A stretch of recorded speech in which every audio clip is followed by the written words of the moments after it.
കർത്താവിന്റെ അതിപരിശമായ നാം വാഴ്ത്തപ്പെടട്ടെ. ഈ നല്ല സമയത്ത് ഓർത്ത് ദൈവത്തെ സ്തുതിക്കുകയും വാഴ്ത്തുകയും ചെയ്യുന്നു. വിവിധ സ്ഥലങ്ങളിൽ രാജ്യങ്ങളുമായിരുന്ന ദൈവത്തിന്റെ വചനം കേൾക്കുന്ന എല്ലാ പ്രിയപ്പെട്ടവർക്കും കർത്താവായ യേശുക്രിസ്തുവിന്റെ വലിയൊരു നാമത്തിൽ എന്റെ സ്നേഹവന്ദനം.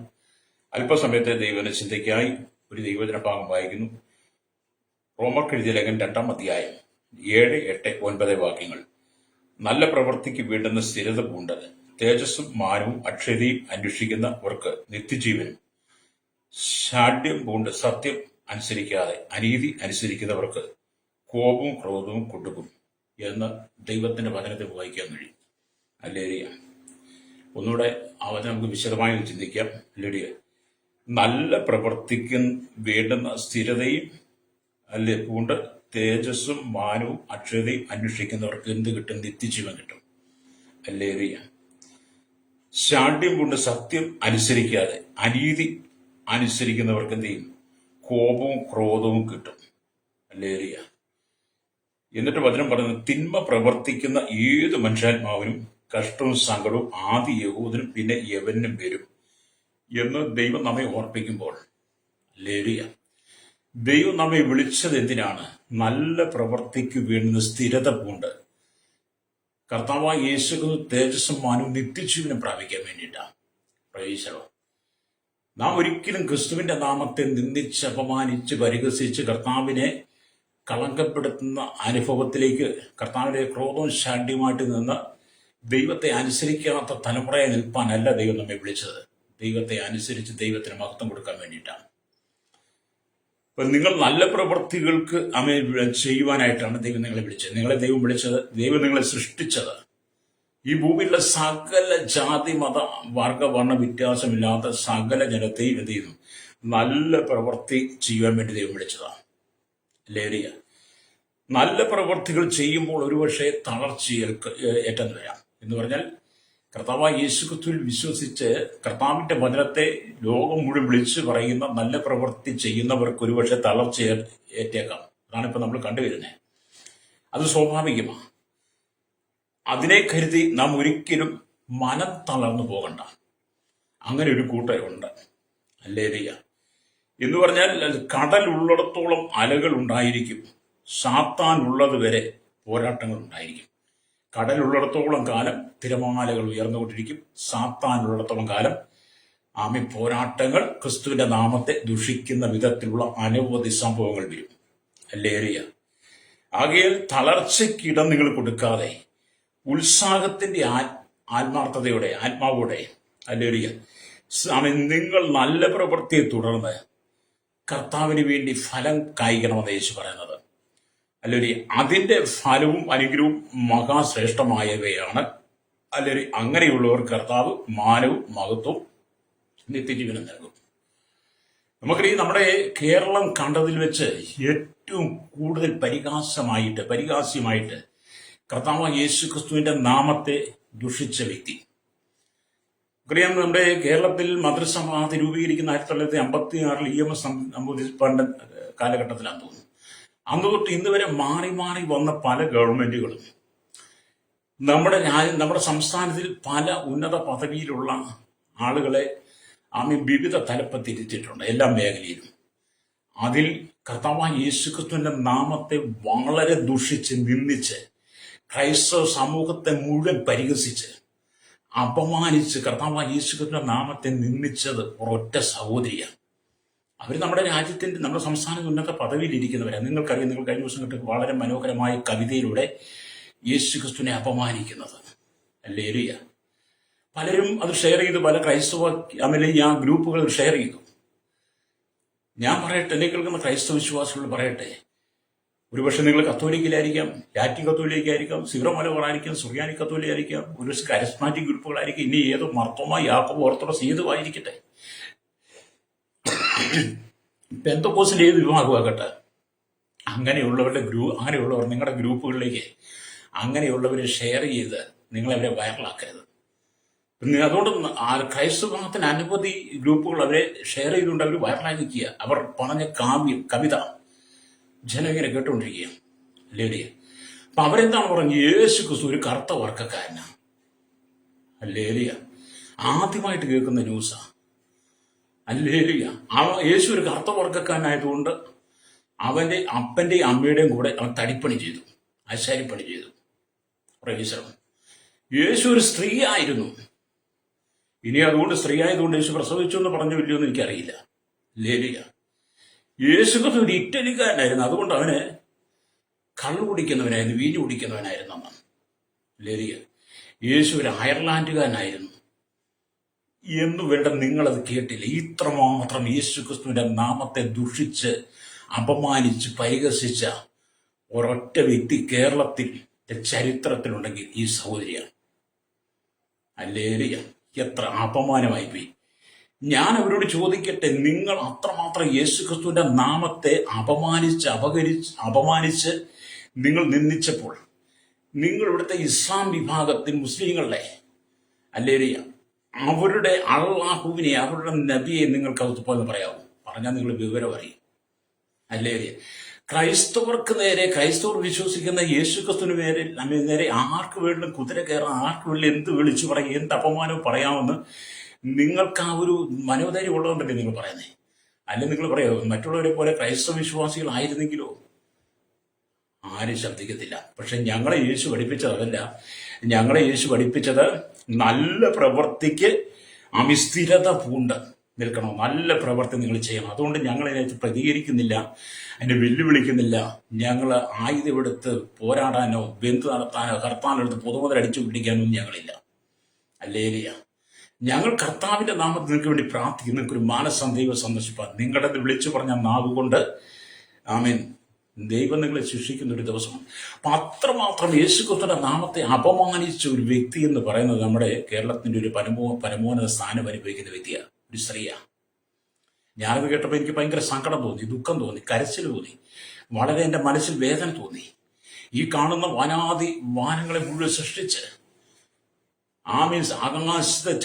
ആകാശത്തിൽ സൂര്യന്റെ ചന്ദ്രൻ നക്ഷത്രങ്ങളെ സൃഷ്ടിച്ചവൻ, ഈ അണ്ടകടാകത്തെ മുഴുവൻ ഭരിക്കുന്ന വൈലാണ്ടത്തിന്റെ ഉടയവൻ, സകലത്തിന്റെ സൃഷ്ടാവ്, സർവജ്ഞാനിയായ ദൈവം, സർവശക്തനായ ദൈവം, നമുക്ക് ജീവൻ തന്നവൻ, നമ്മെ സൃഷ്ടിച്ചവൻ, നമുക്ക് ശ്വസിക്കാൻ വായു തരുന്നവൻ, നമുക്ക് കുടിപ്പം വെള്ളം തരുന്നവൻ, പകൽ വെളിച്ചവും രാത്രി വെളിച്ചവും തരുന്നവൻ, നമ്മുടെ കാൽ കല്ലിൽ തട്ടിപ്പോകാതെ നമ്മെ നടത്തുന്നവൻ, സകലത്തിന്റെ ഉടയവൻ.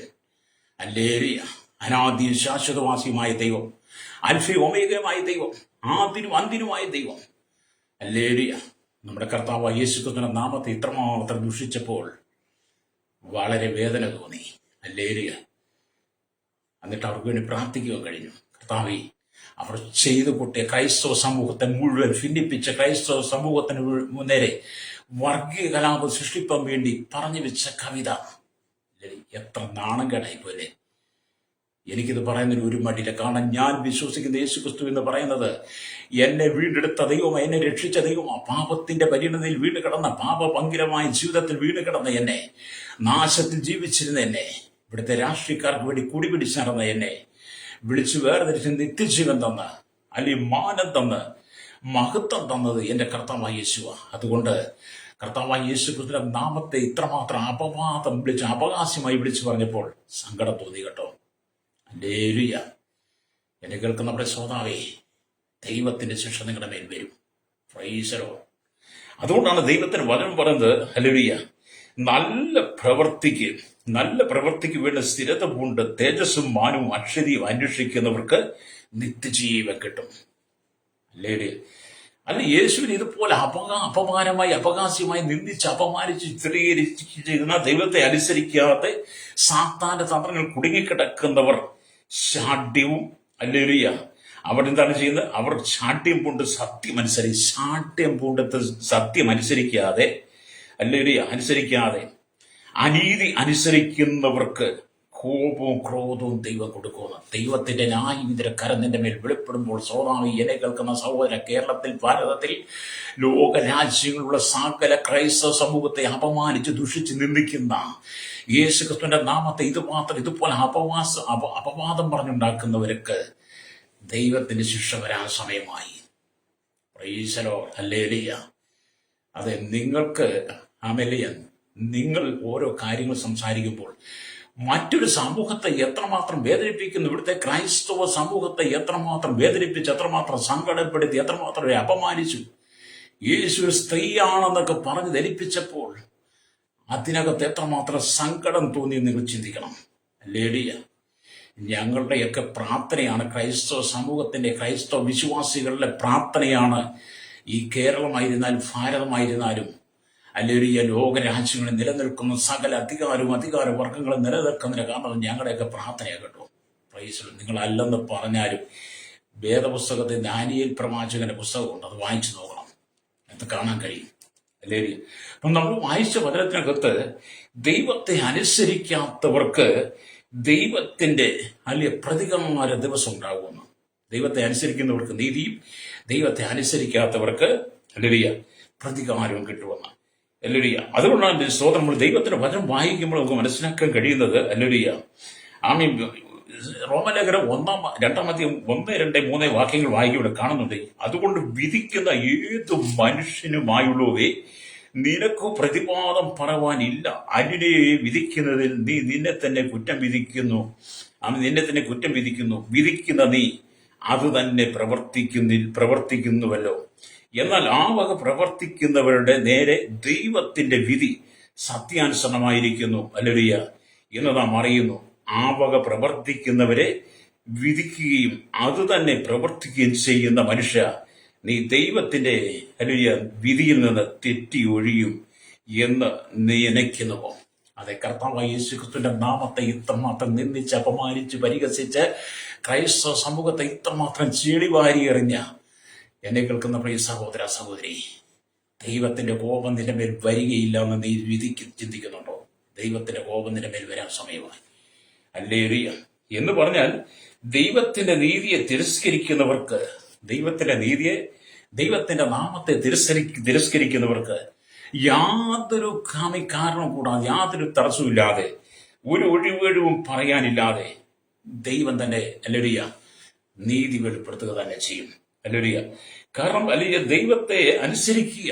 കാരണം ദൈവത്തിന്റെ നീതിയെ തിരസ്കരിക്കുന്നതിന് യാതൊരു ഒഴികഴിവും പറയാനില്ല. ദൈവം നൽകിയ വെളിച്ചത്തെയും ദൈവത്തിന്റെ ദീർഘക്ഷമയും തുച്ഛീകരിക്കുന്ന എല്ലാവരെയും ദൈവം വിധിക്കുമെന്ന്. ദൈവത്തിന്റെ നീതിയെ, ദൈവത്തിന്റെ പ്രവൃത്തിയെ തുച്ഛീകരിക്കുന്ന സകല ജനത്തെയും, ജാതി മത വർഗ വർണ്ണ വ്യത്യാസമില്ല, കുടില് തൊട്ട് കൊട്ടാരത്തിൽ വരെ പാർക്കുന്ന സ്വാഭാവികം ദൈവം നിന്നെ വിധിക്കും. ദൈവം നിന്നെ ന്യായവിസ്താരത്തിലേക്ക് കൊണ്ടുവരും. ഹല്ലേലൂയ. റോമലേഖനം 2-ാം അധ്യായം 4-5 വാക്യങ്ങൾ വായിക്കുമ്പോൾ ഇങ്ങനെ എഴുതിയിരിക്കുന്നു. ഹല്ലേലൂയ. അല്ല, ദൈവത്തിന്റെ ദയ നിന്നെ മാനസാന്തരത്തിലേക്ക് നടത്തുന്നു എന്നറിയാതെ നീ അവന്റെ ദയ, ക്ഷമ, ദീർഘശാന്തി എന്നിവയുടെ ഐശ്വര്യം നിരസിക്കുന്നുവോ? എന്നാൽ നിന്റെ കാഠിന്യത്താലും അനുതാപമില്ലാത്ത ഹൃദയത്താലും നീ ദൈവത്തിന്റെ നീതിയുള്ള വിധി വെളിപ്പെടുന്ന കോപ ദിവസത്തിലേക്ക് നിനക്ക് തന്നെ കോപം ചരദിച്ച് സ്തോത്രം വെക്കുന്നു. നീ നിനക്ക് തന്നെ കോപം, ദൈവത്തിന്റെ കോപം നീ തന്നെ മേടിച്ചെടുക്കുക. ഇന്ന് കേൾക്കുന്ന വചനം കുറിച്ചു വെച്ചോ.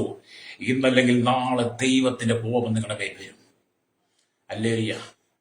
അപ്പൊ യേശുക്രിസ്തു എന്ന് പറയുന്ന വ്യക്തി നിങ്ങൾ അംഗീകരിച്ചില്ല, ഞങ്ങൾ അംഗീകരിക്കുന്നു. കാരണം ഞങ്ങളുടെ വീണ്ടെടുപ്പുകാരനാ, ഞങ്ങളുടെ രക്ഷകൻ. അതിക്രമങ്ങളും പാപങ്ങളും മരിച്ചു കടന്നിരുന്ന ക്രൈസ്തവ സമൂഹത്തെ മാത്രമല്ല, ലോകത്തിലുള്ള ഒരുപാടുള്ള മനുഷ്യന്റെ രക്ഷയ്ക്ക് വേണ്ടി അവൻ ദൈവരൂപത്തിലിരിക്കെ ദൈവത്തോടുള്ള സമത്വം മുറുകെ പിടിച്ചുകൊണ്ട് വിചാരിക്കാതെ ദാസരൂപമെടുത്ത് വേഷത്തിൽ മനുഷ്യനായ തന്നെത്താൻ ഒഴിച്ച് ഈ ഭൂമിയിലേക്ക് വന്നവനാ.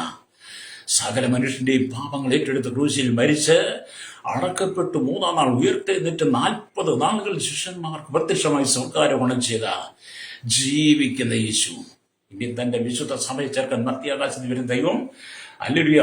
അവൻ വെണ്മയും ചുമപ്പുമുള്ളവന് 10,000 സുന്ദരൻ. അവൻ കറുത്ത മനുഷ്യനല്ല, കറുത്ത ജാതിക്കാരനല്ല, അവൻ കള്ളുകുടിയനല്ല, അവനൊരു സ്ത്രീയല്ല. യേശു അവനൊരു സ്ത്രീയല്ല, അവന് വിഭാഗിത ഉണ്ടാക്കുന്നവനല്ല. യേശു ഒരു മതം ഇവിടെ സ്ഥാപിച്ചൊരു മതസ്ഥാപകനല്ല. ഹല്ലേലൂയ. സ്തോത്രം. അതിനകത്തെന്താ? യേശു ഒരു കറുത്ത ഭാഷക്കാരനാണ്. പക്ഷേ എന്നാൽ 3 കാര്യങ്ങൾ കൊണ്ട് യേശു ഒരു സ്ത്രീയാണ്. പക്ഷേ 3 കാര്യങ്ങൾ കൊണ്ട് യേശു ഒരു ഇറ്റലിക്കാരനാ, എന്നാൽ അവൻ കള്ളുകുടിയനാ. യേശു ഒരു അയർലാൻഡുകാരൻ എന്നാൽ എന്ത് നീചമായ വാക്കുകളാണ് നിങ്ങളുടെ നാവിൽ നിന്ന് പുറപ്പെട്ടത്. ദൈവത്തിന്റെ കോപം നിങ്ങൾ ചരിതിച്ചു വെച്ചു.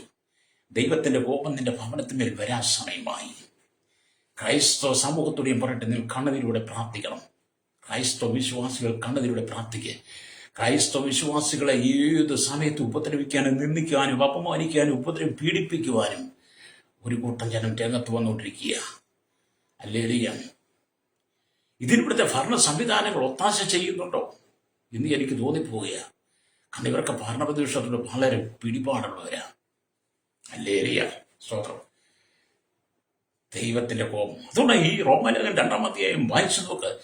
എന്നിട്ട് ഞങ്ങളുടെ കർത്താവ് പറയുകയാണ്, ഹല്ലേലൂയ, പറയ അവർ ഓരോരുത്തന് അവനവന്റെ പ്രവർത്തിക്ക് തക്ക പകരം ചെയ്യും. ഹല്ലേലൂയ. അവൻ കർത്താവായ യേശുക്രിസ്തു ഓരോരുത്തർക്കും അവർ ചെയ്ത പ്രവർത്തിക്ക് തക്ക പകരം കൊടുക്കുന്നവനാ യേശു. ഹല്ലേലൂയ. നിലവിളിക്കാൻ സമയമായി, കരയുവാൻ സമയമായി, കണ്ണുനീർ തൂകാൻ സമയമായി. ഹല്ലേലൂയ. കണ്ണുനീരിൽ കൂടി കടന്നു പോകുന്ന നാളുകളിലേക്ക് വന്നിരിക്കുന്നു. നിന്ദിച്ചത് സൃഷ്ടാവിനെയാ, സർവശക്തനായ ദൈവത്തെയാ. Hallelujah, hallelujah. അവിടെ എന്നെ കേൾക്കുന്ന പ്രശ്നിക്കത, നിങ്ങളിൽ നല്ല പ്രവൃത്തി ചെയ്യുവാൻ ദൈവം ആഗ്രഹിക്കുന്നു. നിങ്ങൾ നല്ല പ്രവൃത്തി ചെയ്ത്, അല്ലെങ്കിൽ നല്ല പ്രവൃത്തിക്ക് വേണ്ടുന്ന സ്ഥിരത പൂണ്ട്, ഹല്ലേലൂയ, സ്ഥിരത പൂണ്ട് തേജസ്സും മാനവും അക്ഷരയും അന്വേഷിക്കുന്നവർക്ക് നിത്യജീവൻ നൽകുന്ന യേശുവിൽ നീ വിശ്വസിക്കണം. ക്രൈസ്തവ സമൂഹം ഇതൊന്നും കണ്ട് തളർന്നു പോകരുത്.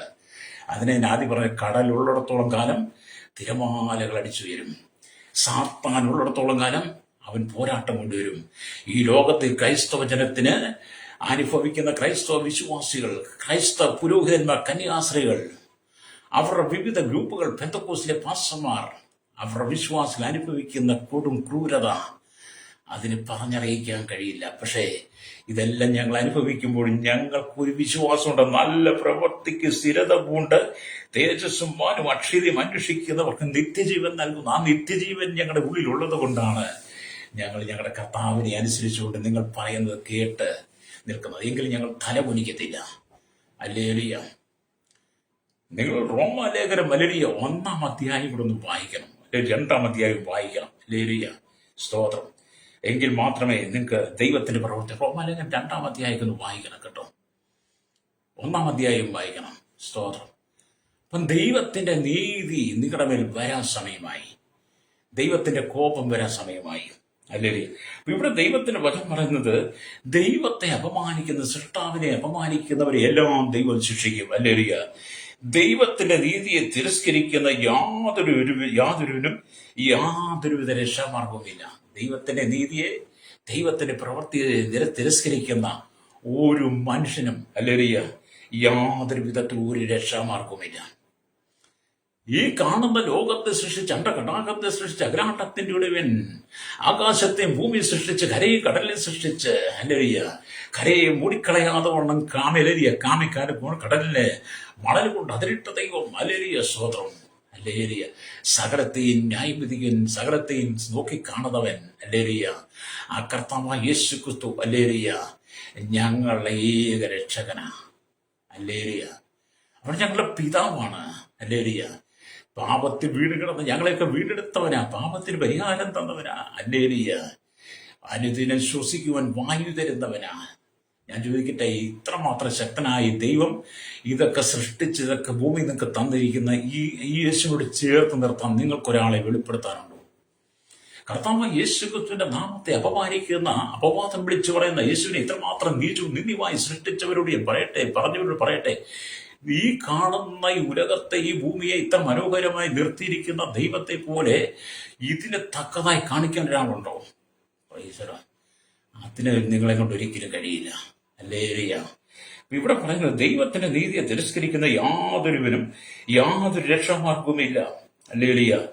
സാൻമാർഗിയോ മതഭക്തനോ ആയാലും ന്യായവിധിയിൽ നിന്ന് ഒഴിഞ്ഞു പോകാനാകയില്ലെന്ന് റോമാലേഖനം 2-ാം അധ്യായം 6 തൊട്ടുള്ള വാക്യങ്ങൾ വായിച്ചാൽ കാണാൻ കഴിയും. ഹല്ലേലൂയ, സ്തോത്രം. ദൈവം ചിലരെയൊക്കെ ഉചിതമല്ലാത്തത് ചെയ്യാൻ വേണ്ടിയിട്ട് ദൈവം ചിലരെയൊക്കെ പിശാചിനെ ഏൽപ്പിച്ചു കൊടുത്തുവെന്ന് നമുക്ക് കാണാൻ കഴിയും. ഹല്ലേലൂയ. അതിനെക്കുറിച്ച് ഹല്ലേലൂയ റോമാലേഖനം 1-ാം അധ്യായം 18 തൊട്ട് വാക്യങ്ങൾ വായിക്കുമ്പോൾ ഇങ്ങനെ കാണുന്നുണ്ട്. ഹല്ലേലൂയ. അവിടെ ഇങ്ങനെ എഴുതിയിരിക്കുന്നു. ഹല്ലേലൂയ, അനീതി കൊണ്ട് സത്യത്തെ തടുക്കുന്ന മനുഷ്യരുടെ സകല അഭക്തിക്കും അനീതിക്കും നേരെ ദൈവത്തിന്റെ കോപം സ്വർഗത്തിൽ നിന്ന് വെളിപ്പെടുന്നു. ദൈവത്തെക്കുറിച്ച് അറിയാകുന്നത് അവർക്ക് വെളിവായിരിക്കുന്നു. ദൈവം അവർക്ക് വെളിവാക്കിയല്ലോ. അവന്റെ നിത്യശക്തിയും ദൈവത്വമായി അവന്റെ ആദർശ ലക്ഷണങ്ങൾ ലോക സൃഷ്ടി മുതൽ അവന്റെ പ്രവർത്തികളാൽ ബുദ്ധിക്ക് തെളിവായി വെളിപ്പെട്ടു വരുന്നു. അവർക്ക് പ്രതിവാദമില്ലാതിരിക്കേണ്ടത് തന്നെ. ലേരിയ നിങ്ങൾ വേറെ വായിക്കണം കേട്ടോ, റോമലേഖനം 1:18 തൊട്ട്. എന്നിട്ട് പറയുകയാണ്, അവർ ദൈവത്തെ അറിഞ്ഞിട്ടും അവനെ ദൈവമെന്നോർത്ത് മഹത്തീകരിക്കുകയോ നന്ദി കാണിക്കുകയോ ചെയ്യാതെ തങ്ങളുടെ നിരൂപണങ്ങളാൽ വ്യർത്ഥനായി തീർന്നു. അവരുടെ വിവേകമില്ലാത്ത ഹൃദയം ഇരുണ്ടുപോയി.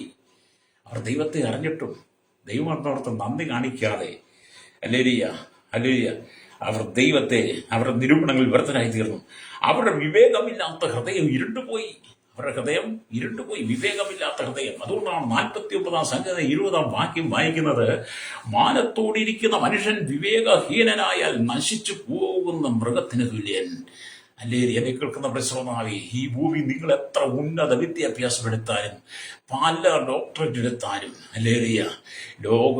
ലോകജ്ഞാനികളെ അതിശ്രേഷ്ഠനാണെന്ന് പറഞ്ഞാലും, സ്തോത്രമാണെന്ന് പറഞ്ഞാലും, ദൈവത്തെ അറിഞ്ഞിട്ടും അവനെ ദൈവമെന്നോർത്തും ഭക്തിയിരിക്കുകയോ നന്ദി കാണിക്കുകയോ ചെയ്യാതെ നിങ്ങളുടെ നിരൂപണങ്ങൾ വ്യർത്ഥനായി അവരുടെ വിവേകമില്ലാത്ത ഹൃദയം ഇരുട്ടുപോയെന്ന് പറയുമ്പോൾ അതാ മാനത്തോടിക്കുന്ന മനുഷ്യൻ വേഗം നശിച്ചു പോകാം. നിങ്ങൾക്ക് അതാണ് സ്ഥിതി എന്ന് പറയുന്നത്. എന്നിട്ട് ദൈവം പറയുകയാണ്, ജ്ഞാനികൾ എന്ന് പറഞ്ഞുകൊണ്ട് അവർ മൂഢന്മാരായി പോയി. അക്ഷയരായ ദൈവത്തിന്റെ തേജസ്സിനെ അവർ ക്ഷയമുള്ള മനുഷ്യൻ, പക്ഷി, നാൽക്കാലി, ഇഴജാതി എന്നിവിടെ രൂപസാദൃശ്യമാക്കി കളഞ്ഞു. അക്ഷയനായ ദൈവം ക്ഷയമില്ലാത്ത മനുഷ്യനാണ് നമ്മുടെ കർത്താവ്. അവൻ കറുത്തവർഗല്ല, പെണ്ണല്ല കേട്ടോ. അക്ഷയനായ ദൈവത്തെ, ക്ഷയമില്ലാത്തവൻ. അക്ഷയനായ ദൈവത്തിന്റെ തേജസ്സിനെ എന്ത് ചെയ്തു? അവർ ക്ഷയമുള്ള മനുഷ്യനുണ്ട്, അവനെ ഒരു കറുത്തവർഗക്കാരനാക്കി മാറ്റി, അവനൊരു പെണ്ണാക്കി മാറ്റി, യേശുവിനൊരു പെണ്ണാക്കി മാറ്റി, യേശുവിനൊരു മദ്യപാനിയാക്കി മാറ്റി, യേശുവിനൊരു മതനേതാവാക്കി മാറ്റി. എത്ര നീചമായ ക്രൂരമായ വാക്കുകളല്ലേ. ഈ പ്രസംഗിക്കുമ്പോഴും സങ്കടമാണ്. എൻ്റെ യേശുവിനെ കുറിച്ച് നിങ്ങൾ പറഞ്ഞ വാക്ക് ഞാൻ ഓർത്ത് ഈ വചനം പ്രസംഗിക്കുമ്പോഴും എൻ്റെ ഹൃദയത്തിൽ സങ്കടമാണ്. കാരണം എന്നെ സ്നേഹിച്ചതിൻ്റെ യേശുവാ, എന്നെ പാപത്തിന് വിടിവിച്ചവൻ, എന്നെ ശാപത്തിന് വിടിച്ചവൻ, എന്നെ ക്രിമിനൽ കേസുകൾ വിടിവിച്ചവൻ, എന്നെ മദ്യപാനത്തും മയക്കുമരുന്നും പുകവലിനെ വിടിവിച്ചവൻ, ഈ ലോകത്തിന്റെ അനീതിനെ വിടിവിച്ചവൻ, മരണത്തിന്റെ വിടിവിച്ചനായ എൻ്റെ യേശു എന്റെ ജീവിതത്തിൽ ചെയ്ത ശ്രേഷ്ഠത ഓർക്കുമ്പോൾ നിങ്ങൾ പറഞ്ഞ അപവാദ വാക്കുകൾക്കും ഞാൻ സങ്കടത്തോടെ കരയുക. എൻ്റെ കർത്താവിന്റെ നാമത്തിന് വേണ്ടി. എൻ്റെ യേശു എത്ര ശ്രേഷ്ഠനാ, എൻ്റെ യേശു എത്ര നല്ലവനാ. നിങ്ങളുടെ ജീവിതകാലം മുഴുവൻ യേശു പോറ്റിയില്ലേ? നിങ്ങളുടെ ജീവിതകാലം മുഴുവൻ യേശു നിങ്ങൾ നടത്തിയില്ലേ? നിങ്ങൾക്ക് നല്ല അറിവ് തന്നില്ലേ? വിദ്യാഭ്യാസം, നല്ല ജ്ഞാനം തന്നില്ലേ? കഴിവ് തന്നില്ലേ? പ്രാപ്തി തന്നില്ലേ? കുടുംബം തന്ന മക്കളെ തന്നില്ലേ? എന്നെ കേൾക്കുന്ന സ്നേഹിത, ദൈവം നമ്മെ നടത്തുന്നില്ലേ? ദൈവം നമ്മെ പരിപാലിക്കുന്നില്ലേ? എല്ലാ വിധത്തിൽ നമ്മെ സൂക്ഷിക്കുന്ന നമ്മൾ അവന് നന്ദി പറയട്ടെ. അതുകൊണ്ടാണ് ജ്ഞാനികൾ എന്ന് പറഞ്ഞുകൊണ്ട് അവർ മൂഢന്മാരായി പോയി. അക്ഷയനായ ദൈവത്തിന്റെ തേജസ്സിനെ അവർ ക്ഷയമുള്ള മനുഷ്യൻ, പക്ഷി, നാൽക്കാലി, ഇഴജാതി. ക്ഷയമുള്ള മനുഷ്യൻ പക്ഷി, നാൽക്കാലി, ഇഴജാതി രൂപസാദൃശ്യമാക്കി കളഞ്ഞതിൽ ഒരാളാണ് നിങ്ങൾ. എന്നിട്ട് പറയുകയാണ് സ്വതം ഇരജാതി എന്നിവയുടെ രൂപസാദൃശ്യമാക്കി മാറ്റിക്കളഞ്ഞു. അതുകൊണ്ട് ദൈവം അവരെ തങ്ങളുടെ ഹൃദയങ്ങളിലെ മോഹങ്ങളാൽ സ്വന്തം ശരീരങ്ങളെ തമ്മിൽ അപമാനിക്കുന്ന അശുദ്ധിയിൽ ഏൽപ്പിച്ചു എന്ന് കാണാൻ കഴിയും. തുടർന്ന് നിങ്ങളങ്ങോട്ട് വായിച്ചു വരണം. മനുഷ്യന്റെ ക്രൂരതയുടെ രീതി വേദപുസ്തകത്തിൽ പരിശുദ്ധാത്മാവ് വെളിപ്പെടുത്തിയിരിക്കുകയാണ്. ഞാൻ ആ ഭാഗം നിർത്തുകയാട്ടെ. ഇവിടെ നമ്മൾ വായിച്ചത്, എന്നെ കേൾക്കുന്ന പ്രിയരെ, നല്ല പ്രവർത്തിക്ക് സ്ഥിരത പൂണ്ട് നാം ദൈവത്തിന് പ്രസാദമുള്ളത് ചെയ്യണം. നല്ല പ്രവർത്തിക്ക് സ്ഥിരത പൂണ്ട് ആമി തേജസ്സും അക്ഷരയും അന്വേഷിക്കുന്നവർക്ക് നിത്യജീവൻ പ്രാപിച്ചുകൊണ്ട് ഇവിടെ കർത്താവായ യേശു ക്രിസ്തുവിന്റെ മധ്യാകാശ വരെ ഏറ്റവും ആസന്നമായി തിരിച്ചറിഞ്ഞുകൊണ്ട് എന്ത് ചെയ്യണം? കർത്താവിന് വേണ്ടി നിലകൊള്ളണം. Praise the Lord. കർത്താവിന് വേണ്ടി ജീവിക്കണം. ഈ ഭൂമിയിൽ ജീവിക്കുന്നെങ്കിൽ സൃഷ്ടാവായ ദൈവത്തിന് വേണ്ടി ജീവിക്കണം. ജീവനുള്ള ദൈവത്തിന് വേണ്ടി ജീവിക്കണം. രക്തം ചെയ്യണം. അതുകൊണ്ട് ദൈവത്തിന് അവൻ യോപ്പയിൽ പേടമാൻ എന്നർത്ഥമുള്ള വേറൊരു വേദഭാഗം ഇവിടെ വായിക്കാൻ പോവുകയാണ്. അവിടെ ഇങ്ങനെ എഴുതിയിരിക്കുന്നു. സ്തോത്രം. ഹല്ലേലൂയ. കർത്താവിനോട് നല്ല സ്ഥിരത കൊണ്ട് പ്രവർത്തിച്ച വ്യക്തിയെക്കുറിച്ചാണ് പറയാൻ പോകുന്നത് കേട്ടോ. ഹല്ലേലൂയ. സ്തോത്രം. അപ്പോസ്തല പ്രവൃത്തി 9-ാം അധ്യായം അതിന്റെ 36-ാമത്തെ വാക്യത്തിൽ ഇങ്ങനെ രേഖപ്പെടുത്തിയിരിക്കുന്നു. ഹല്ലേലൂയ. യോപ്പയിൽ പേടമാൻ എന്നർത്ഥമുള്ള തവീത എന്ന് പേരുള്ള ശിഷ്യയുണ്ടായിരുന്നു. അവൾ വളരെ സൽപ്രവർത്തികളും ധർമ്മങ്ങളും ചെയ്ത് പോന്നവളായിരുന്നു. ആ കാലത്ത് അവൾ ധീരം പിടിച്ച് മരിച്ചു. അവർ അവളെ കുളിപ്പിച്ച് ഒരു മാളിക മുറിയിൽ കിടത്തി. ലുദ്ദ യോപ്പയ്ക്ക് സമീപമാകയാൽ പത്രോസ് അവിടെ ഉണ്ടെന്ന് ശിഷ്യന്മാർ കേട്ട്, നീ താമസിയാതെ ഞങ്ങളുടെ അടുക്കലോളം വരണം എന്ന് അപേക്ഷിപ്പാൻ 2 ആളുകളെ അടുക്കൽ അയച്ചു. ഹല്ലേലൂയ. പത്രോസ് എഴുന്നേറ്റ് അവരോടുകൂടെ ചേർന്ന് എത്തിയപ്പോൾ അവർ അവനെ മാളിക മുറിയിൽ കൊണ്ടുപോയി. അവിടെ വിധവമാർ എല്ലാവരും കരഞ്ഞുകൊണ്ട്, തബീത ഞങ്ങളോട് കൂടെ ഉണ്ടായിരുന്നപ്പോൾ, അല്ലെങ്കിൽ അവൾ പറയാണ്, തബീത ഞങ്ങളോട് കൂടെ ഉണ്ടായിരുന്നു, ഉണ്ടാക്കിയ കുപ്പായങ്ങൾ ഉടുപ്പുകളും ഒക്കെ കാണിച്ചു കൊടുത്തു. പത്രോസിനെ കൂട്ടി അവൾ മരിച്ചു കിടക്കുന്ന വീട്ടിൽ കൊണ്ടിരുന്നപ്പോൾ, ഹല്ലേലൂയ, അവൻ, ഹല്ലേലൂയ, അവിടെ കൂടിയിരുന്ന വിധവമാരൊക്കെ പറയാ, തബീത ഞങ്ങളോട് കൂടെ ഉണ്ടായിരുന്നപ്പോൾ, ഹല്ലേലൂയ, അവൾ ഉണ്ടാക്കിയ കുപ്പായങ്ങൾ ഉടുപ്പുകളാണ് ഞങ്ങൾ ഇട്ടിരിക്കുന്നത്. അതാണ് ഞങ്ങൾ ഉപയോഗിക്കുന്നത്. ആ ഉടുപ്പുകളും കുപ്പായങ്ങളുമാണ് ഞങ്ങൾ. അവൾ ഞങ്ങൾക്ക് വേണ്ടി കർത്താവിൽ വിശ്വസിച്ച്, ഹല്ലേലൂയ, നല്ല പ്രവർത്തിക്ക് സ്ഥിരത കൊണ്ട്, ഹല്ലേലൂയ, നല്ല പ്രവർത്തിക്ക് സ്ഥിരത കൊണ്ട്, ഹല്ലേലൂയ, കർത്താവിന് വേണ്ടി നിന്നവളാ എന്ന് പറഞ്ഞാൽ, ഹല്ലേലൂയ, സ്തോത്രം. യോപ്പയിൽ പേടമാൻ നടത്തുള്ള തബീത എന്ന് പേരുള്ള ശിഷ്യയുണ്ടായിരുന്നു. അവൾ വളരെ സൽപ്രവർത്തികളും ധർമ്മങ്ങളും ചെയ്തു പോന്നവളായിരുന്നു. തന്റെ സ്വന്തം കൈകളാൽ അങ്കിയും വസ്ത്രവും തുന്നിയിരുന്നു. ഒരുപക്ഷെ അവൾ നല്ല പ്രവൃത്തിക്ക് ത്യാഗപൂർവം, ഹല്ലേലൂയ, ആമേൻ, ചെയ്ത് കാണും. നല്ല പ്രവൃത്തി വളരെ ത്യാഗപൂർവം. അത് തന്നെയാണ് യോപ്പയിൽ പേടമാൻ എന്ന് പറയുന്ന ആ സൗദയെ പോലെ ക്രൈസ്തവ വിശ്വാസികൾ, ഹല്ലേലൂയ, നല്ല പ്രവൃത്തിക്ക് സ്ഥിരത കൊണ്ടവരായി. ഒരുപാട് കഷ്ടങ്ങൾ, പ്രയാസങ്ങൾ, നിന്ദകൾ, അപമാനങ്ങൾ, പരിഹാസങ്ങൾ, ദുഷ്ട ഉപദ്രവങ്ങൾ, ജയിലുകൾ, മരണത്തിന് വരെ ഏൽപ്പിച്ചു കൊടുക്കുന്നത് എന്തുകൊണ്ടാ? ഞങ്ങൾക്ക് കർത്താവ് തന്നിക്ക് നിത്യജീവൻ നഷ്ടപ്പെടാതിരിക്കാൻ വേണ്ടിയാ. അപ്പൊ തബീത എന്താണ്? നല്ല പ്രവൃത്തികൾക്ക് ത്യാഗപൂർവം അവൾ ചെയ്തു കാണും. അല്ലെങ്കിൽ അവളുടെ ഹൃദയത്തിൽ നല്ല പ്രവൃത്തിക്ക് ആവശ്യമായ ദയയും കരുണയും മനസ്സരിവും നിറഞ്ഞിരുന്നു. അവളുടെ ഹൃദയത്തിൽ അല്ലെങ്കിൽ നല്ല പ്രവൃത്തിക്ക് ആവശ്യമായ ദയയും കരുണയും മനസ്സിലും നിറഞ്ഞിരുന്നു. എളിമയുള്ളവളായിരുന്നു. അവൾ ഭാഗ്യവതിയായിരുന്നു. അല്ലെങ്കിൽ അവൾക്കാണ് കരുണ ലഭിച്ചത്. അവൾ മരിച്ചെങ്കിലും പത്രോസ് എന്ത് ചെയ്തു? അവൾക്ക് ജീവൻ തിരിച്ചു കൊടുത്തു. പത്രോസ് ദൈവത്തോട് പ്രാർത്ഥിച്ചു, യേശുവിനോട് പ്രാർത്ഥിച്ചു. യേശു അവളിലേക്ക് ജീവൻ പകർന്നു കൊടുത്തു. എന്നിട്ട് പറയുകയാണ്, അവിടെ വായിച്ചു കാണിച്ചു കൊടുക്കുകയും, നീ പത്രോസ് അവരെയൊക്കെയും പുറത്താക്കി മുട്ടുകുത്തി പ്രാർത്ഥിച്ചു, ശവത്തിന്റെ നേരെ തിരിഞ്ഞു, തബീതയെ എഴുന്നേൽക്ക എന്ന് പറഞ്ഞു. അവൾ കണ്ണു തുറന്ന് പത്രോസിനെ കണ്ടെഴുന്നേറ്റിരുന്നു. അവൻ കൈകൊടുത്ത് അവളെ എഴുന്നേൽപ്പിച്ചു. വിശുദ്ധന്മാരെയും വിധവമാരെയും വിളിച്ച് അവളെ ജീവനുള്ളവളായി, അല്ലെങ്കിൽ അവരുടെ മുമ്പിൽ നിർത്തി. അല്ലെങ്കിൽ ഇത് യോപ്പയിലെങ്ങും പ്രസിദ്ധമായി. പലരും കർത്താവിൽ വിശ്വസിച്ചു. പിന്നെ അവൻ തോൽക്കനായ ശിമോൻ എന്ന ഒരുത്തരോടുകൂടെ വളരെ നാൾ യോപ്പയിൽ പാർത്തു. കണ്ടോ, മരിച്ചു പോയവളെ പത്രോസ് പ്രാർത്ഥിച്ചപ്പോൾ കർത്താവ് അവളുടെ ജീവനെ, അവളുടെ ശ്വാസത്തെ അവളിലേക്ക് വീണ്ടും പകർന്നു. അവൾ എഴുന്നേറ്റ് വിധവമാരെ ഏൽപ്പിച്ചു. അത് നല്ല പ്രവൃത്തിക്ക് സ്ഥിരത പൂണ്ട് നല്ല പ്രവൃത്തി ചെയ്യുന്നവരെ ദൈവം ഒരിക്കലും കൈവിട്ട് കളയത്തില്ല. എന്നാൽ ദൈവത്തിന്റെ നാമത്തെ ദൂഷിക്കുകയും ദൈവത്തിന്റെ നാമത്തെ അപമാനിക്കുകയും ചെയ്യുന്നവരുടെ ദൈവത്തിന്റെ കോപവും ക്രോധവും വരാൻ സമയമായി. അതിന് ദൈവത്തിന് മുഖവശമില്ല. ഹല്ലേലൂയ. തബീതയെ പോലെ നല്ല പ്രവൃത്തിക്ക് വേണ്ടുന്ന സ്ഥിരത കൊണ്ട് തേജസ്സും മാനും അക്ഷീതവും അന്വേഷിക്കുന്നവർക്ക് നിത്യജീവൻ എന്ന് പറഞ്ഞ തബീതയ്ക്ക് നല്ലൊരു ജീവിതം, നല്ലൊരു നിത്യജീവനെ കിട്ടി. നല്ല പ്രവൃത്തി സ്ഥിരത അവരുടെ ഉള്ളിലുണ്ടായിരുന്നു. അല്ലെങ്കിൽ അന്നത്തെ കാലത്ത് തബീത ആ കാലഘട്ടത്തിൽ വലിയ ഡിഗ്രികളൊന്നും ഉള്ളവളായിരുന്നില്ല. അവിടുത്തെ MAയോ അല്ലെങ്കിൽ MBയോ BBയോ MSCയോ MCOMോ അല്ലെങ്കിൽ BO ഒന്നും അവർക്കില്ലായിരുന്നു. അവൾ ഡോക്ടറേറ്റ് ഒന്നും എടുത്തിട്ടില്ല, PhD ഒന്നും എടുത്തിട്ടില്ല, ഡോക്ടറേറ്റ് ഒന്നും എടുത്തിട്ടില്ല. അല്ലെങ്കിൽ ആ കാലഘട്ടത്തിൽ ഇതുപോലുള്ള കോളേജുകളും സ്കൂളുകളും ഒന്നും ഇല്ലായിരുന്നു. അവൾ യേശുവിൽ നിന്ന് പഠിച്ചതുകൊണ്ട് എന്ത് ചെയ്തു? അവളുടെ ഉള്ളിൽ നല്ല പ്രവൃത്തിക്ക് വേണ്ട സ്ഥിരതയുണ്ടായിരുന്നു. ഇന്നത്തെ ഈ കാലഘട്ടത്തിൽ ദൈവം എന്തുമാത്രം അറിവും ജ്ഞാനവും സംസ്കാരവും വിദ്യാഭ്യാസവും മനുഷ്യൻ കൊടുത്തു.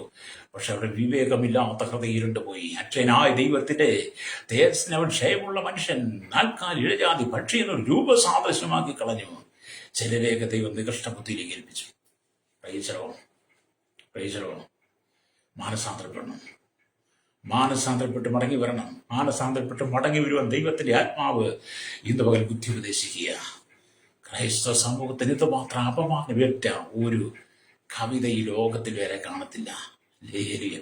ക്രൈസ്തവരായിരിക്കുന്ന ഞങ്ങൾ പ്രസംഗിക്കുന്ന യേശു മുഖാന്തരം ക്രൈസ്തവ സമൂഹത്തിന് കർത്താവിന്റെ നാമത്തിന് ഇതുമാത്രം അപമാനമേറ്റൊരു കവിത വേറെ എങ്ങും ഉണ്ടാകത്തില്ല, ഒരു പാട്ടും കാണത്തില്ല. ഹല്ലേലൂയ, സ്തോത്രം. പാടാൻ ദൈവം കൃപ തന്നതിന്റെ പാടുള്ളൂ, കവിത എഴുതാൻ ദൈവം കൃപ തന്നെ എഴുതുള്ളൂ. രണ്ടും ദൈവം തിരിച്ചെടുത്താൽ എന്ത് ചെയ്യും? ചെയ്യും. അതുകൊണ്ട് ഇവിടെ ദൈവത്തെ ദാവീദ മരിച്ചപ്പോൾ പത്രോസിന്റെ അടുക്കൽ ആളയച്ചു, വിവരം അറിയിച്ചു. ഒരുപക്ഷെ ആ മിലറി അടക്കാരാധനയിൽ പ്രസംഗിക്കുവാൻ വിളിച്ചതായിരിക്കും ഒരുപക്ഷെ പത്രോസിനെ. അല്ലെങ്കിൽ പത്രോസ് യോപ്പയിലുണ്ടെന്ന് അറിഞ്ഞു. അത് ദാവീദ മരിച്ചതുകൊണ്ട് ഇന്നത്തെ കാലഘട്ടത്തിൽ നല്ലൊരു ശുശ്രൂഷ ചെയ്യാൻ വേണ്ടി ഒരുപക്ഷെ പത്രോസിനെ വിളിച്ചതാണോ നമുക്കറിയത്തില്ല. പക്ഷേ പത്രോസ് അവിടെ ചെന്ന് ഗുണമായി മാറി. അടക്കാരാധനയിലല്ല പത്രോസ് പങ്കെടുത്തത്. മരിച്ചുപോയ ശവത്തിനെതിരെ തിരിഞ്ഞ് പ്രാർത്ഥിച്ചു, അവരുടെ ഉള്ളിലേക്ക് ജീവൻ പകർന്നു കൊടുത്തു. അവിടെ ഒരു ഉയർപ്പിന്റെ ശുശ്രൂഷ നടന്നു. അടക്കാരാധനയല്ല നടന്നത്, ഉയർപ്പിന്റെ ശുശ്രൂഷ, ജീവന്റെ ശുശ്രൂഷ നടന്നു. ഹല്ലേലൂയ. അവിടെ എന്നാൽ അവൾ ചെയ്ത നല്ല പ്രവർത്തികളെ ഓർത്ത് പത്രോസ് മുട്ടുകുത്തി പ്രാർത്ഥിച്ചു. ശവത്തിന്റെ നേരെ തിരിഞ്ഞു, ദാവീദേ എഴുന്നേൽക്ക എന്ന് പറഞ്ഞ ഉടനെ അവൾ തന്റെ കണ്ണുകൾ തുറന്ന് പത്രോസിനെ കണ്ട് എഴുന്നേറ്റിരുന്നു. കർത്താവ് കൃപയായി ദാവീദയുടെ ആയുസ്സിനെ നീ കൂട്ടിക്കൊടുത്തു. ആകയാൽ എന്നെ കേൾക്കുന്ന പ്രിയ ദൈവമക്കളെ, നിങ്ങൾ നല്ല പ്രവൃത്തി ചെയ്യുന്നവരായിരിക്കണം. നിങ്ങൾ നല്ല പ്രവൃത്തി ചെയ്യണം.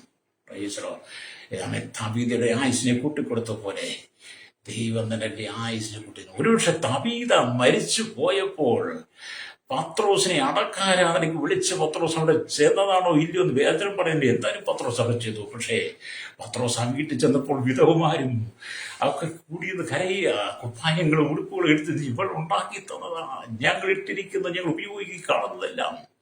അവൾ നല്ല പ്രവൃത്തി ചെയ്തവളാ, സാക്ഷ്യമുള്ളവളായിരുന്നു, നല്ല മാതൃകകളുള്ളായിരുന്നു. അവിടെയാണ് പത്രോസ് ശവത്തിനെതിരെ തിരിഞ്ഞ് പ്രാർത്ഥിച്ച് അവളെ ശ്വാസവള്ളിക്ക് മടങ്ങി വന്നത്. പ്രൈസലോ. നല്ല പ്രവൃത്തിക്ക് സ്ഥിരത കൊണ്ടവരെയൊക്കെ ദൈവം മാനിക്കും. അല്ല, കർത്താവിന്റെ നാമത്തെ അപമാനിക്കുകയും നിന്ദിക്കുകയും ചെയ്യുന്നവർക്ക്, തിന്മ പ്രവർത്തിക്കുന്ന ഏതു മനുഷ്യാത്മാവിനും കഷ്ടവും സങ്കടവും ആദ്യ യഹൂദനും പിന്നെ യവനും വരും. തിന്മ പ്രവർത്തിക്കുന്നവരെ, തിന്മ സംസാരിക്കുന്നവരെയും, ഹല്ലേലൂയ, നിങ്ങളുടെ ജീവിതത്തിൽ കഷ്ടവും സങ്കടവും വരാൻ സമയമായി. എന്താണ് കഷ്ടവും സങ്കടവും? ആദ്യ യഹൂദനും പിന്നെ യവനും, നന്മ പ്രവർത്തിക്കുന്ന ഏവനും മഹത്വവും മാനവും സമാധാനം. നന്മ പ്രവർത്തിച്ച ദാവീദയ്ക്ക് ഹല്ലേലൂയ എന്താണ്? മഹത്വവും, ഹല്ലേലൂയ സ്തോത്രം, മഹത്വവും മാനവും സമാധാനവും, അവരുടെ സന്തോഷം. തിന്മ പ്രവർത്തിക്കുന്നവരോട് പറയട്ടെ, നിന്റെ ഭവനത്തിൽ നിന്ന് കണ്ണുനീരിന്റെ അനുഭവം കടന്നു. കണ്ണുനീർ മാറാത്ത, കണ്ണുനീർ കണ്ണുനീരിന്റെ അനുഭവം, നിലവിളിയുടെ അനുഭവം കർത്താവിന്റെ നാമത്തെ നിന്ദിക്കുന്നവരുടെ ജീവിതത്തിൽ വരും. അത് നിങ്ങൾ ലോകത്തിൽ കണ്ടുപിടിച്ചാൽ മതി. ലോക സ്ഥാപനം തൊട്ട് ഇന്ന് വരെ കർത്താവായ യഹോവയായ ദൈവത്തെ, കർത്താവായ യേശുക്രിസ്തുവിനെ നിന്ദിക്കുകയും അപമാനിക്കുകയും പരിഹസിക്കുകയും ചെയ്ത രാജ്യങ്ങളാകട്ടെ, രാഷ്ട്രങ്ങളാകട്ടെ, രാഷ്ട്ര നേതാക്കന്മാരാകട്ടെ, വിവിധ നിലകളിലുള്ള ജനങ്ങളാകട്ടെ, അവരെല്ലാം ദൈവത്തിന്റെ കോപവും ക്രോധവും അനുഭവിച്ചിട്ടുണ്ട്. അവിടെ കുടുംബം കണ്ണുനീരിലേക്ക് പോയിട്ടുണ്ട്. ചില രാജ്യങ്ങളിൽ, ചില ഗ്രാമങ്ങൾ പോലും ഇല്ലാതായി മാറിയിട്ടുണ്ട്.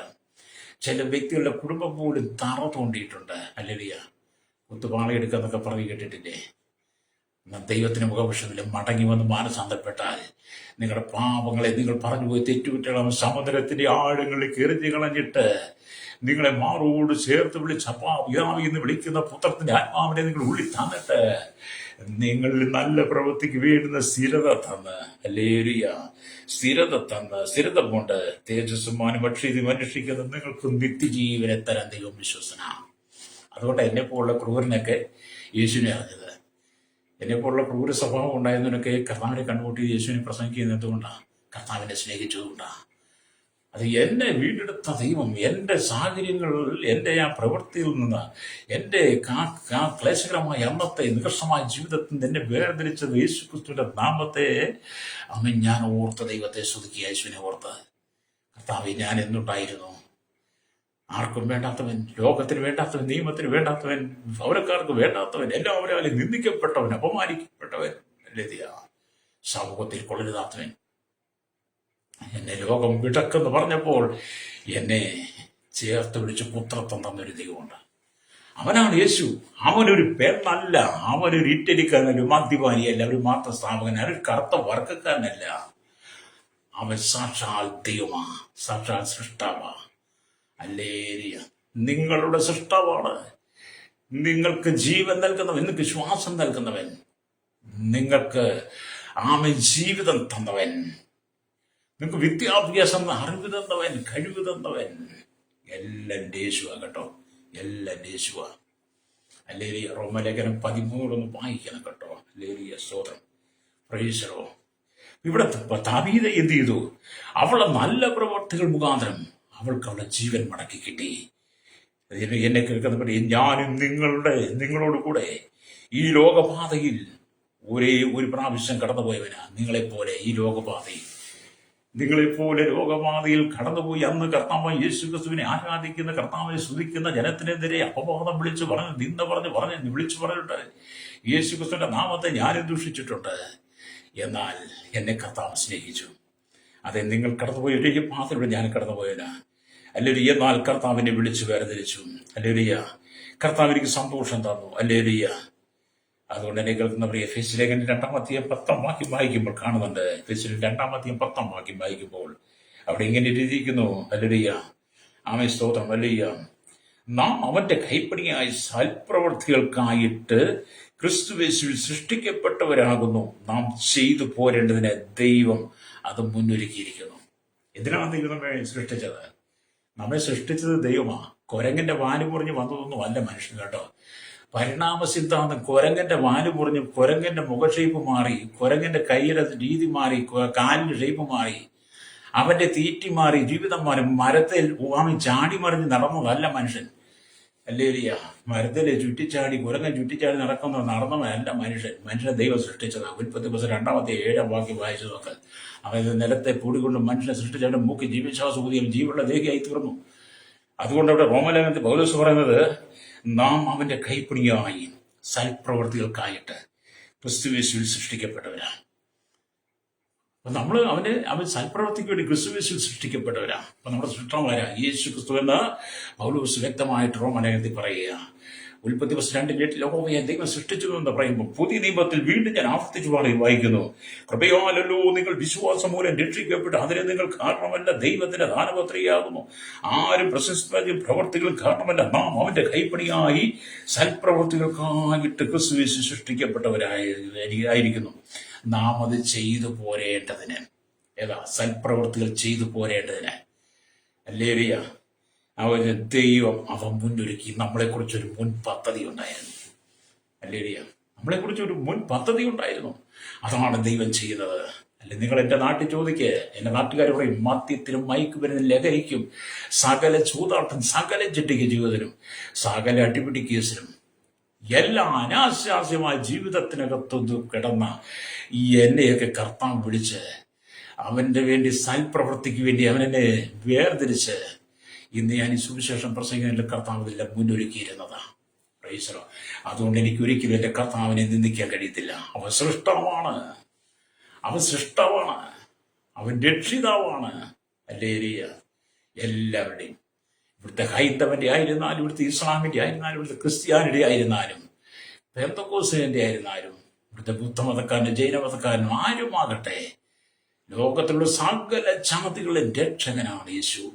ഹല്ലേലൂയ. എല്ലാവരും യേശുവ സൃഷ്ടിച്ചതാ.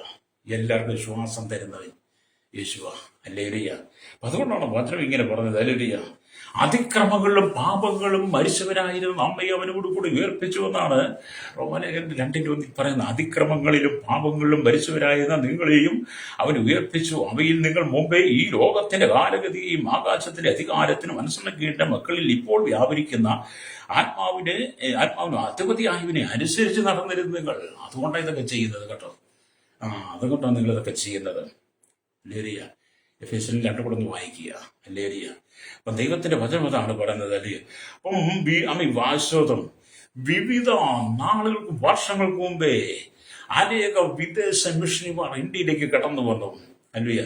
മിഷണറിമാരെല്ലാം ഇവിടെ വന്ന് നല്ല പ്രവൃത്തിക്ക് സ്ഥിരത ചെയ്തു. വിദേശ മിഷണറിമാർ ഇവിടെ വന്ന് സ്കൂളുകൾ സ്ഥാപിച്ചു, പള്ളികൾ പണിതു, ഹോസ്പിറ്റലുകൾ പണിതു. മലയാള ഭാഷയുടെ ലിപിയുണ്ടാക്കി അക്ഷരം അടിച്ചു തന്നു. നല്ല വസ്ത്രം അടിമത്തിന് വിടിവിച്ചു. മാറുമറച്ച് നടക്കാൻ കഴിയാത്ത കാലഘട്ടം ഉണ്ടായിരുന്നു. അല്ലേലിയ. എന്ന് ആയിട്ടുണ്ടായിരുന്ന തിയേറ്ററിൽ തുണി സതി എന്ന് പറയുന്ന സംവിധാനങ്ങൾ സാധാരണക്കാരെ അടിച്ചമർത്തിക്കൊണ്ടിരുന്ന മേലാളന്മാർ മാത്രം, സവർണൻ മാത്രം ജീവിച്ചൊരു കാലഘട്ടം, സവർണ മേധാവിത്വത്തിൽ നിന്നൊരു കാലഘട്ടത്തെ നീക്കിക്കളഞ്ഞത് ക്രൈസ്തവ മിഷണറിമാരാ. അവർ നല്ല സ്ഥിരത കൊണ്ട് വിദേശ രാജ്യത്ത് ഇന്ത്യയിലേക്ക് എത്തി. അവർ കേരളത്തിലേക്ക് എത്തി. അവരാണ് നല്ല വസ്ത്രം ധരിക്കാൻ പഠിപ്പിച്ചത് കേട്ടോ. നല്ല വസ്ത്രം ധരിക്കുവാൻ അവകാശ സ്വാതന്ത്ര്യം നേരിടുന്നവരാ. നന്നായിട്ട് മലയാള ഭാഷ സംസാരിക്കാൻ അവസരം ഉണ്ടാക്കി തന്നു. നല്ല സ്കൂളുകളിൽ പഠിക്കാൻ അവസരം ഉണ്ടാക്കി തന്നത് മിഷണറിമാരാ. നല്ല പ്രവൃത്തി സ്ഥിരതമുണ്ട്. അതുകൊണ്ടാണ് നിങ്ങളൊക്കെ ഇന്ന് ഈ ഉന്നതമായ നിലയിലെത്തിയത്. മറന്നു പോകരുത്. ദൈവം ചെയ്ത് മറന്നു പോകരുത്. കർത്താവിനെ നിന്ദിച്ച് അപമാനിച്ചത്, ക്രൈസ്തവ സമൂഹത്തെ മുഴുവൻ അപമാനിച്ച് അവഹേളിച്ചത് ദൈവം ന്യായവിധിക്കും. രക്തം ചെയ്യും. സോദാവി ഞങ്ങൾക്ക് വേണ്ടി പ്രാർത്ഥിക്കാൻ പോകുക. അല്ലെങ്കിൽ അതുകൊണ്ട് നല്ല പ്രവൃത്തിക്ക് ഫലമുള്ളവരായി ഈ ലോകത്തിലും പരലോകത്തിലും കാണണം. നല്ല പ്രവൃത്തിക്ക് ഫലമുള്ളവരായി നിങ്ങൾ ജീവിക്കണം. കണ്ണുകളടച്ചാട്ട് കേരളത്തിൽ ലോക രാജ്യങ്ങളുടെ സകല ജനത്തിനു വേണ്ടി പ്രാർത്ഥിക്കുക. ജാതി മത വർഗ വർണ്ണ വ്യത്യാസം കുടിലോട്ട് കൊട്ടാരത്തി വരെ പാർക്കുന്ന എല്ലാ വ്യാപാരി വ്യവസായി വലിയൊരു കൊച്ചുടക്കാർ എല്ലാ ടാക്സി ഓട്ടോ ഡ്രൈവേഴ്സിനെയും പാടത്തും പറമ്പിലും കോറിയിലും നല്ലൊലിയ കല്ലോടും മണ്ണോടും ചോര പണിയെടുക്കുന്നവർ രാജ്യത്തിന്റെ രാഷ്ട്രത്തിന്റെ ലോകരാജ്യങ്ങളിലെ പ്രഥമ സ്ഥാനങ്ങളിൽ ഇരിക്കുന്നവർ, അധികാരികൾ, രാജാക്കന്മാർ, രാജ്ഞിമാർ, പ്രധാനമന്ത്രി, പ്രസിഡന്റ്, ഗവർണർ അടക്കമുള്ള ഞങ്ങളുടെ വില്ലേജ്, പഞ്ചായത്ത്, മുനിസിപ്പാലിറ്റി, കോർപ്പറേഷൻ, ജില്ലകൾ, എല്ലാ ഭരണാധികാരികളെയും നിങ്ങൾ ദൈവരങ്ങളിൽ ഏൽപ്പിക്കുന്നു. കർത്താവ് നല്ല പ്രവൃത്തിക്ക് സ്ഥിരത കൊണ്ടവരായി നല്ല പ്രവൃത്തികൾ ചെയ്യുവാൻ വേണ്ടി, സൽപ്രവൃത്തി ചെയ്യാൻ വേണ്ടി ക്രിസ്തുവിൽ സൃഷ്ടിക്കപ്പെട്ട ജനം കർത്താവ് ഈ കാലഘട്ടം അങ്ങയുടെ നാമത്തെ അപമാനിക്കുകയും നിന്ദിക്കുകയും പരിഹസിക്കുകയും ചെയ്യുമ്പോൾ അതിന് നല്ലൊരു ക്രൈസ്തവ സമൂഹം തളർന്നു പോകാതെ നല്ല പ്രവൃത്തി സ്ഥിരത കൊണ്ടവരായി അവർക്ക് കൊടുത്ത് ശുശ്രൂഷ വീണ്ടും ചെയ്യുവാൻ കൃപ കൊടുക്കണമേ. കടലുള്ളത്തോളം തിരമാലകൾ, സാത്താനുള്ളത്തോളം പോരുകൾ, പോരാട്ടം, അപവാദങ്ങൾ ഉണ്ടാകുമ്പോഴും അതിനുമുമ്പ് തളർന്നു പോകാതെ കർത്താവ് ക്രൈസ്തവ സമൂഹത്തിന് വേണ്ടി പ്രാർത്ഥിക്കുകയാണ്. സകല ജാതികൾക്കും വേണ്ടി പ്രാർത്ഥിക്കുന്നു. മനസാന്തരപ്പെട്ട് മടങ്ങി വരുവാൻ കർത്താവ് ജനത്തെ ഒരുക്കണമേ. പാപത്തിന്റെ വശീകരണത്തിനകത്ത് അകപ്പെട്ട് ആര് നഷ്ടപ്പെട്ട് ദൈവത്തിന്റെ കോപവും ക്രോധവും ജീവിതത്തിൽ കടന്നു വന്ന് ദൈവത്തിന്റെ ന്യായവിധി കടന്നു വന്ന് പാപത്തിലേക്ക് പോകാതെ, നിത്യ നരകത്തിലേക്ക് പോകാതെ കർത്താവ് സകല ജനത്തിന് മനസാന്തരം കൊടുക്കണമേ. ശൈശവത്തിലും ബാല്യത്തിൽ കൗമാരി യൗവനത്തിലും വാർദ്ധക്യം ധ്യാനം വൃത്തരും യാചകരമായിരിക്കുന്ന ഓർഫനേജ് തലമുറയിലായിരിക്കുന്ന എല്ലാ ജനത്തെയും ഞങ്ങൾ ദൈവരങ്ങളിൽ ഏൽപ്പിക്കുന്ന സകല ജനത്തിനും മനസാന്തരം കൊടുക്കണമേ. ദൈവത്തിലേക്ക് മടങ്ങി വരുവാ കൃപ കൊടുക്കണമേ. ഈ ജനത്തെ ദൈവം സന്ദർശിക്കണോ ഞങ്ങൾ പ്രാർത്ഥിക്കുന്ന കർത്താവ്. ഈ ജനത്തിന് ദൈവത്തിന്റെ നീതിയുടെ കരം വെളിപ്പെടുവാൻ സൃഷ്ടമായി ദൈവത്തിനോട് ജീവിക്കുന്ന ഒരു തലമുറയെ എഴുന്നേൽപ്പിക്കണമേ. സകല മുഖത്ത് വിടുക്കണം. യേശു കർത്താവിന്റെ വിളിയേറെ നാമത്തിൽ തന്നെ. ആമേൻ, ആമേൻ, ആമേൻ.